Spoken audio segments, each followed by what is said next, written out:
Pemirsa, terima kasih Anda masih bersama kami. Pemirsa, pencurian tiang lampu taman di Kelapa Gading, Jakarta Utara terjadi siang hari. Meski diteriaki warga, pelaku dengan santai membawa tiang lampu curian dan kabur dibonceng sepeda motor.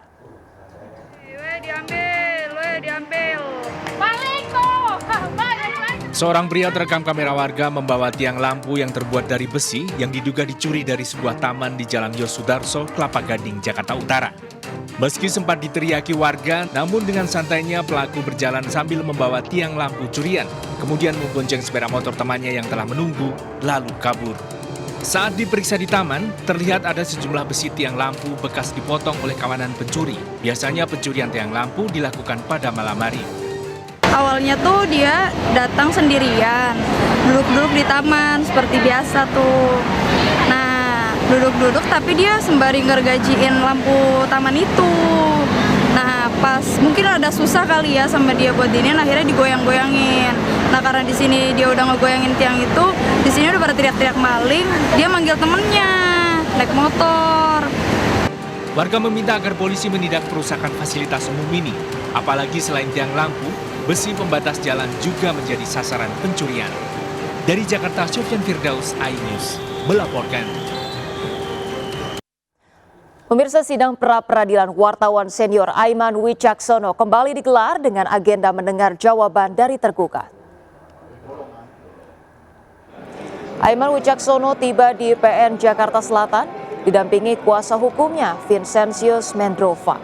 Aiman hadir dalam sidang pra-peradilan dengan agenda mendengar jawaban dari tergugat, yakni penyidik Polda Metro Jaya. Dalam sidang hari ini, pihak tergugat diwakili oleh Kabitkum Polda Metro Jaya, Kombes Pol Leonardo Simarmata.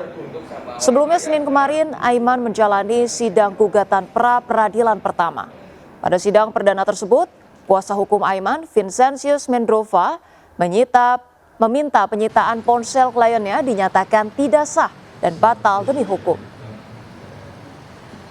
Nanti kita lihat putusannya. Tentu harapannya sesuai dengan permohonan kami adalah membatalkan proses penyitaan tersebut, ya. Dan kami juga nanti sampaikan juga ada proses penyidikan yang juga menurut kami tidak tepat dalam kasus ini. Pemirsa, lebih dari 70 petugas pengawal pemilu meninggal dunia. 42 diantaranya merupakan petugas KPPS. Puluhan petugas ini diduga kelelahan selama penyelenggaraan pemilu.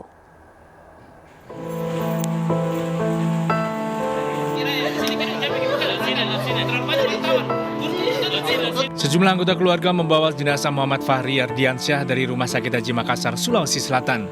Anggota KPPS yang bertugas di TPS 12 Kelurahan Lariang Bangi, Kecamatan Makassar ini meninggal saat menjalani perawatan di rumah sakit. Sebelumnya almarhum sempat mengeluhkan demam saat pencoblosan 14 Februari lalu. Sejumlah tetangga mendatangi rumah duka untuk melayat almarhum Suryadi, Ketua PPS Desa Banyuayu, Kecamatan Buai, Pemuka Peliung, Ogan Komering Ulu Timur, Sumatera Selatan. Sebelum meninggal, almarhum sempat mengeluh pusing dan muntah saat mengawasi pencoblosan.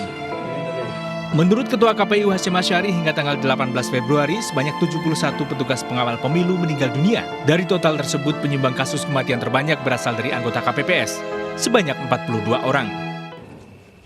Dalam catatan kami, yang meninggal ada 71 orang. Dengan rincian anggota PPK ada 1 orang di tingkat kecamatan, kemudian anggota PPS di tingkat desa kelurahan ada 4 orang, kemudian anggota KPPS di tingkat TPS ada 42 orang, kemudian Linmas yang menjaga keamanan kegiatan pemungutan penghitungan suara di TPS yang meninggal ada 24 orang. Bagi keluarga anggota KPPS yang meninggal dunia akan mendapatkan santunan dari pemerintah. Tim Liputan iNews melaporkan. Pemirsa, di saat banyak petugas KPPS meninggal dunia karena kelelahan, honor anggota KPPS ratusan juta rupiah di Balangan, Kalimantan Selatan dibawa kabur Bendahara Panitia Pemungutan Suara atau PPS.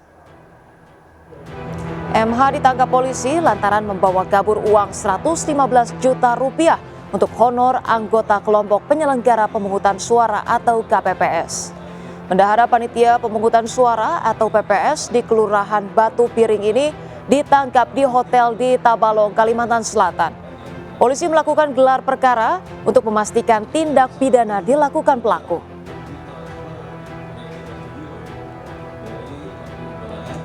Pemirsa, mendukung geliat konser yang berkualitas di tanah air, konser Jonas Brothers akan digelar perdana di Indonesia pada akhir Februari 2024. Kemenparekraf optimis konser akan berjalan dengan lancar dan Indonesia harum di kancah internasional.